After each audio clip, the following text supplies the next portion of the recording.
Morning, everyone. It's good to be back. Our guys had yesterday off, and I'm sure they're all pumped up and excited. Put the pads back on for the third day, so we'll get a chance to practice some real football, some contact, and kind of looking forward to just going through the process and trying to build towards that first preseason game. Leslie, a lot of intrigue about Ed Oliver, kind of how he fits in, his transition from how he played, where he played last year to now. Just your general thoughts of what you've seen through 4 days on Ed Oliver. Well, Sal, up to this point, you really begin to see him come alive with the pads on. It's hard for those defensive linemen to practice without pads. I mean, they're very limited in what they can do. And Ed's game is about his explosion, his power, his quickness. So we saw some of that the first day that we put pads on. It's a little bit of an adjustment for him coming from a scheme where he was pretty much lining up directly over the center. Now we have him over the guard. So there are some intricacies and some things that he'll have to learn. But it was good to see him be able to do what he's capable of doing. That's being able to explode off the football and use his quickness and power, which he hadn't been able to do prior to the pads. Leslie, do you feel good about the fact that you've got some pretty good people up front right now? You don't have to rush them along, whereas Tremaine last year was totally different. Day one, he was right in the middle. Do you feel good about your line situation and not having to rush Ed? Yeah, I think it's a really good situation that Ed has come into where the pressure's not all on him to come in day one after you're drafted and have to be a starter. It's tough in this league, especially for defensive linemen. So for him to go through and learn some of the blocking schemes that he's going to get and also understand our defense, I think it's a plus for him without question.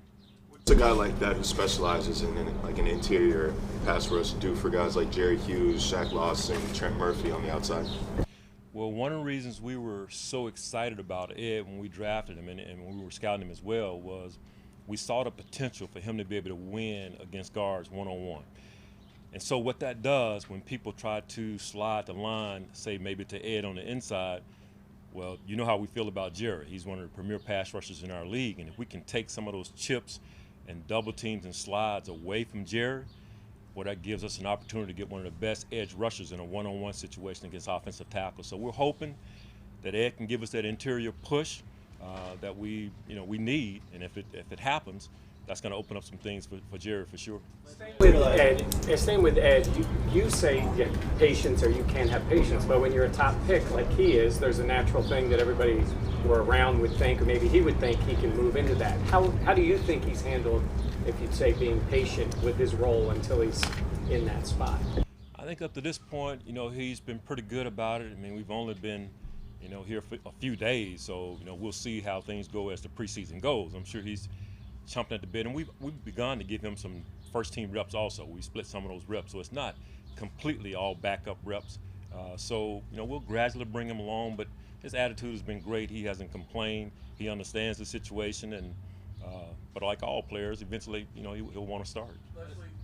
Oh, sorry. I was just going to say, I know you know what Boyer and I do for you on the back end. You don't need to expound on that. But I'm curious, in the NFL circles in which you travel in the offseason, whether you're at the combine or maybe down at the Senior Bowl for a bit, wherever you might travel, the coaches that you talk with, what is the feedback you get from them in terms of maybe something they might say and comment and marvel at with respect to the way those two guys play off? What I hear a lot is, and you see it from some of our opponents during the course of the season, you hear it. They have a hard time understanding sometimes our coverages and what we're going to get to based on what we show in pre-snap. And that has a lot to do with what our safeties are doing. It has a lot to do with why we were number one in the league a year ago in pass defense. They do such a great job of giving quarterbacks looks in pre-snap and then changing when the ball is snapped to now the quarterback, as he's dropping, has to figure out now what coverage are they going to end up in. So those guys, they add a lot to our defense beyond what they do. Said on a conference call one time that technically they line up completely out of position with what the call ends up being when the play is run. How do they get away with that? Is that just they have the athletic ability to make that work, or? That's part of it, Chris. I think they're just really smart football players. They understand the scheme, they understand what their responsibilities are, and they don't jeopardize what their responsibilities within the scheme with their disguise. And that comes from understanding what I'm allowed to do within the scheme, but also having a little confidence about what I'm doing and understanding also what quarterbacks are looking at. So they're very smart players with good athletic ability, and that's a good combination for us. Just the latitude now that you've seen them on the field together for 2 years now, system backwards and forwards. So how much latitude do you give them to improvise in some of the ways you're describing? Well, John Butler and Bobby Babbage, they do a great job of really getting those guys schooled up. So our trust is implicit at this point. I mean, they know the scheme as well as we do in some areas. So when they see things, for example, Chris, and they say, hey, coach, can we maybe take a look at this or look at that?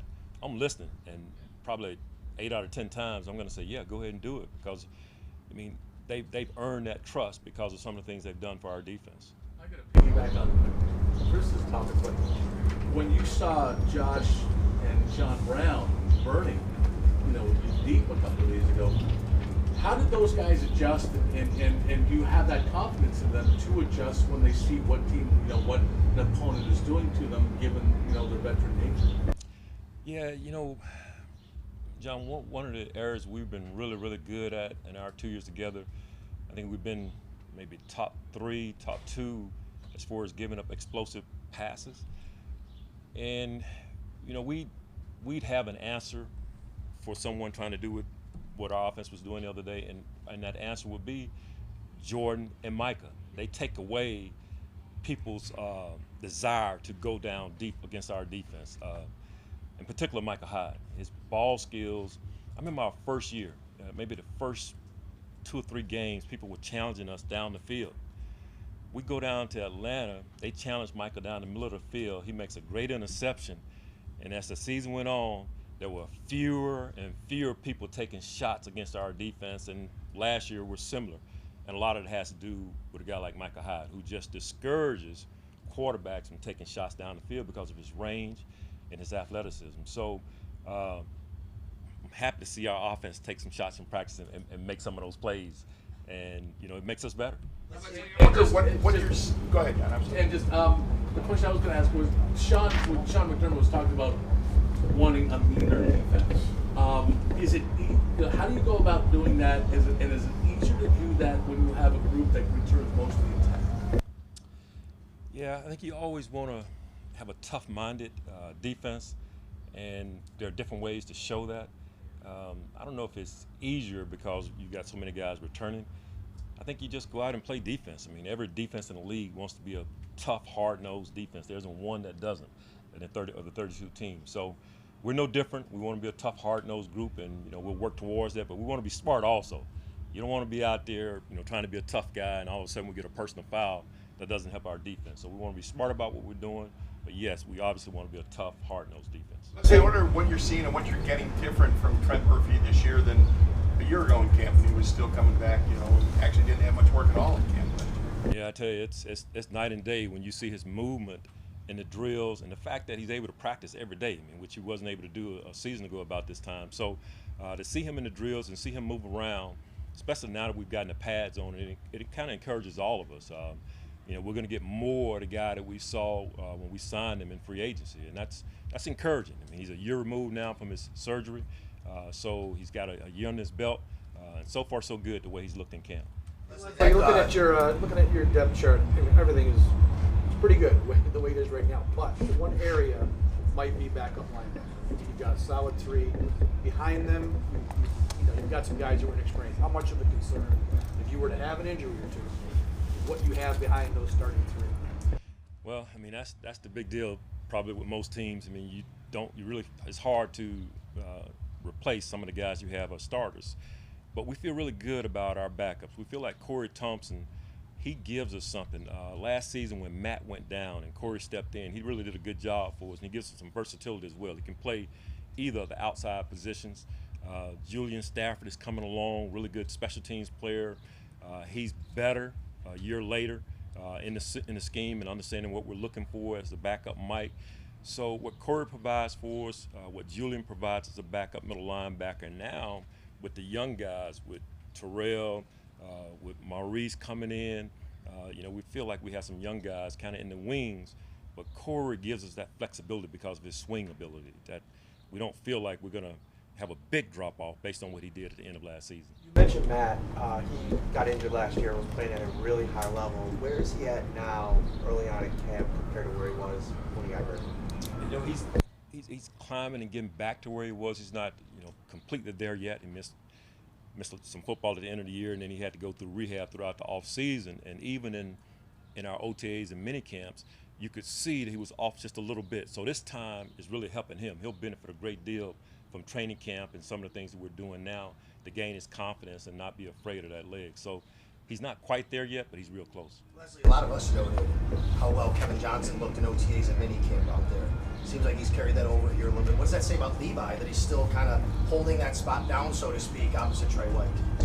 Yeah, I mean, Levi did a terrific job for us, as you know, Sal. I mean, did a heck of a job. Really solidified that right corner spot. That there was just a revolving door for a period of time, and it really helped our defense once he became a starter.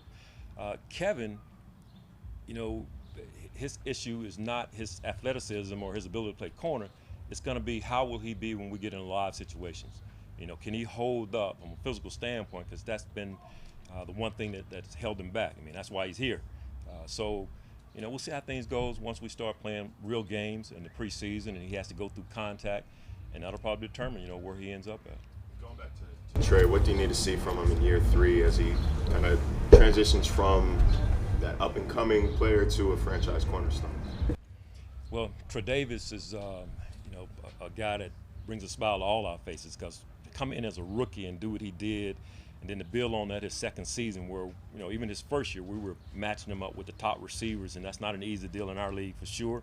And we did the same thing his second season. Now everybody kind of has a good scouting report on him around the league, so they probably feel like they know him pretty good. So he's worked on some things this offseason to try to improve in some areas, which you have to do in our league. And I think, you know, obviously this will be a big year for him, his third year, with all the scouting reports out there on him right now. But he's worked on his game. He's not been complacent, and he's still working on his game throughout this training camp and trying to get better. He has a strong desire to get his hands on more balls and get interceptions, and that's good for our defense. And, you know, he'll continue to improve. How did that idea, I saw it on the first day with the corners practicing with the, looks like big oven mitts. How did that idea come into place? Well, we were at the Combine in Gilman, which is a producer of a lot of the equipment that we have. It's a company that produces a lot of the equipment. They have a showroom where you can come in and look at some of their new products.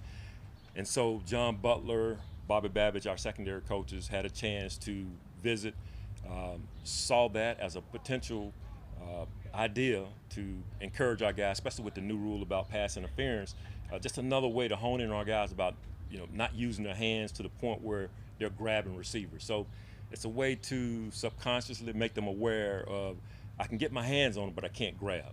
And I think it's a good idea, a good way to practice sometimes doing that. Leslie, we've only seen Levi really with the first team, some dabbling with EJ and Kevin. How big is that gap between him and holding on to that first team position from a year ago and those other two guys? Well, he's the incumbent starter, and somebody's got to take it away from him. It's always about competition, and they're competing every day for a starting job. All the guys are. So, you know, he's the starter. Whether a guy's gaining on him or not, it matters, but it doesn't matter. Levi's a starter, and we'll see how things go. It's so early right now, but, you know, we'll see how it goes, how those other guys come along. EJ Gaines is another guy who's in the mix. He started for us in the past, and, you know, we'll see how he does. EJ and Kevin are both working outside and slot, though, right? I mean, you're mixing them in just to see where the best fit is. Is that what it is? Exactly right, and also to create some depth with Taron Johnson at the nickel position to, you know, create some depth if something were to happen to Taron, who's the next guy that goes in.